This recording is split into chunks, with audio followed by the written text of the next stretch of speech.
Trump ও নেতানিয়াহুর মাথার দাম ঘোষণা করল ইরান। যুক্তরাষ্ট্র নাইজেরিয়ার যৌথ অভিযানে নিহত ১৭৫ জন।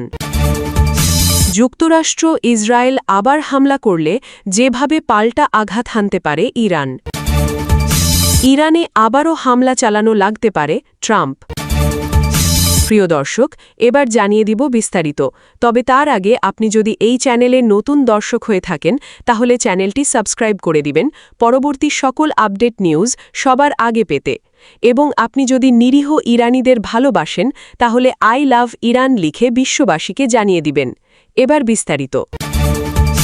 মার্কিন প্রেসিডেন্ট ডোনাল্ড ট্রাম্প ও ইসরায়েলের প্রধানমন্ত্রী বেনিয়ামিন নেতানিয়াহুকে হত্যার জন্য তাদের মাথার দাম প্রায় $৫৭ মিলিয়ন পুরস্কার দেওয়ার প্রস্তাব নিয়ে আলোচনা করছে ইরান।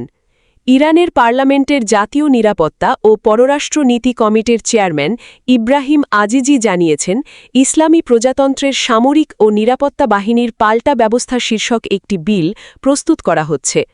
এতে ট্রাম্প ও নেতানিয়াহুকে হত্যাকারী ব্যক্তি বা গোষ্ঠীকে ৫ কোটি ইউরো প্রায় $৫৭ মিলিয়ন পুরস্কার দেওয়ার প্রস্তাব রয়েছে।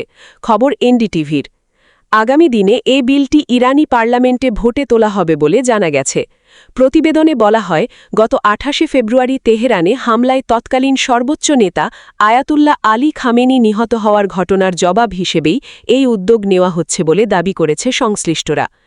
ইব্রাহিম আজিজি অভিযোগ করেন, খামেনি হত্যাকাণ্ডে ট্রাম্প, নেতানিয়াহু এবং মার্কিন সেন্ট্রাল কমান্ডের প্রধান অ্যাডমিরাল ব্র্যাড কুপারের ভূমিকা রয়েছে বলে অভিযোগ করেছেন তিনি। ইরানের জাতীয় নিরাপত্তা কমিশনের আরেক সদস্য মাহমুদ নাবাভিয়ানও জানিয়েছেন, যে ব্যক্তি ট্রাম্প ও নেতানিয়াহুকে জাহান্নামে পাঠাবেন তাকে পুরস্কৃত করার বিষয়ে পার্লামেন্ট শীঘ্রই ভোট দেবে। এর আগে ইরানি সংবাদ মাধ্যম মাসাফ দাবি করেছিল, কিল ট্রাম্প নামে একটি অভিযানের জন্য $৫০ লক্ষ সংগ্রহ করা হয়েছে।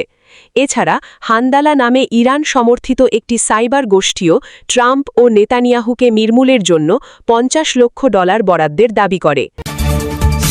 মার্কিন ও নাইজেরীয় বাহিনীর যৌথ বিমান ও স্থল অভিযানে গত ৩ দিনে নাইজেরিয়ায় কমপক্ষে ১৭৫ জন নিহত হয়েছেন। নাইজেরীয় প্রতিরক্ষা বাহিনীর বরাতে জানা এ তথ্য।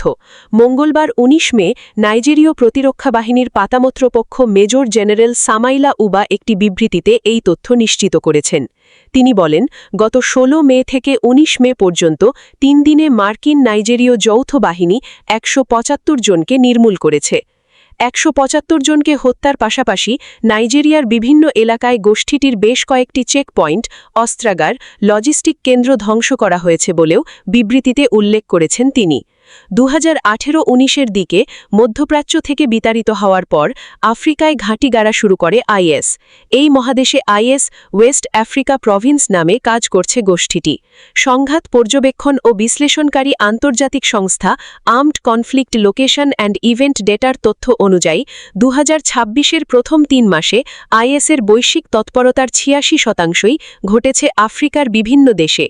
নাইজেরিয়া আইএস বা আইএসডব্লিউএপি এর অন্যতম গুরুত্বপূর্ণ ঘাঁটি এলাকা। পশ্চিম আফ্রিকার বৃহত্তম এই দেশটিতে তবে গত কয়েক বছর ধরে অপর আন্তর্জাতিক ইসলামী গোষ্ঠী আল কায়েদা এবং স্থানীয় গোষ্ঠী বোকো হারামপন্থী সক্রিয় আছে।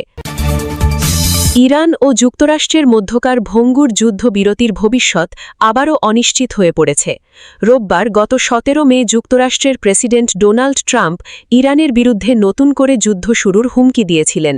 তবে একদিন পর তিনি জানান যে গুরুত্বপূর্ণ আলোচনা চলায় পরিকল্পিত নতুন হামলা সাময়িকভাবে স্থগিত করা হয়েছে।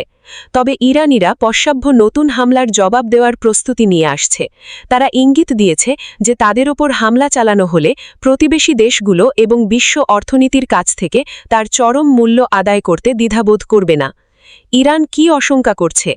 চিন্তন প্রতিষ্ঠান German Institute for International and Security অ্যাফেয়ার্সের ইরান বিষয়ক নিরাপত্তা বিশেষজ্ঞ হামিদ রেজা আধিজি বলেন, চলতি বছরের প্রথম দফার যুদ্ধে ইরানিরা প্রায় ৩ মাসের একটি দীর্ঘস্থায়ী যুদ্ধের জন্য প্রস্তুতি নিচ্ছিল। এর ফলে ইসরায়েল ও আঞ্চলিক লক্ষ্যবস্তুগুলোর বিরুদ্ধে সপ্তাহের পর সপ্তাহ ধরে হামলা চালিয়ে যাওয়ার উদ্দেশ্যে ইরান তাদের মিসাইলের ব্যবহার সীমিত রেখেছিল বলে মনে করেন আজিজি। এই বিশেষজ্ঞ বলেন, বিপরীতে এবার যদি আবার যুদ্ধ শুরু হয় তাহলে ইরানি নেতারা ধারণা করছেন যে এ লড়াই হবে স্বল্প সময়ের কিন্তু অত্যন্ত তীব্র। ইরানের জ্বালানি কাঠামোগুলোকে লক্ষ্য করে সমন্বিত ও ভারী হামলাও চালানো যেতে পারে। আজিজি ইরান সরকার ঘনিষ্ঠ বিশেষজ্ঞ বা সামরিক বা নিরাপত্তা কাঠামোর সঙ্গে ঘনিষ্ঠ ব্যক্তিদের প্রকাশ্য মন্তব্যগুলো পর্যবেক্ষণ করে আসছেন। ইরানের ওপর আবারও হামলা চালানো লাগতে পারে বলে হুঁশিয়ারি দিয়েছেন মার্কিন প্রেসিডেন্ট ডোনাল্ড ট্রাম্প।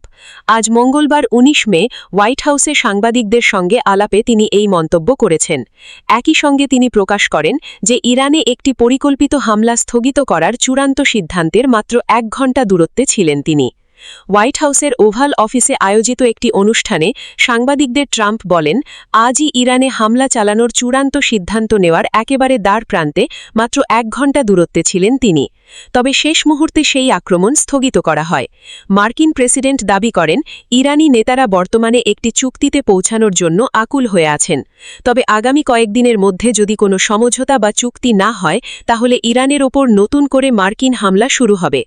হামলার পশ্চাব্য সময়সীমা উল্লেখ করে ডোনাল্ড ট্রাম্প বলেন, আগামী ২-৩ দিন, যেমন শুক্রবার, শনিবার বা রোববার কিংবা আগামী সপ্তাহের শুরুর দিকেই এই পদক্ষেপ নেওয়া হবে। তবে এই হামলাটি একটি সীমিত সময়ের জন্য চালানো হবে। ইরান যাতে কোনোভাবেই নতুন কোনো পারমাণবিক অস্ত্র তৈরি করতে না পারে তা নিশ্চিত করতেই যুক্তরাষ্ট্র এই কঠোর অবস্থানে যাচ্ছে বলে সাফ জানিয়ে দেন মার্কিন প্রেসিডেন্ট। সূত্র রয়টার্স।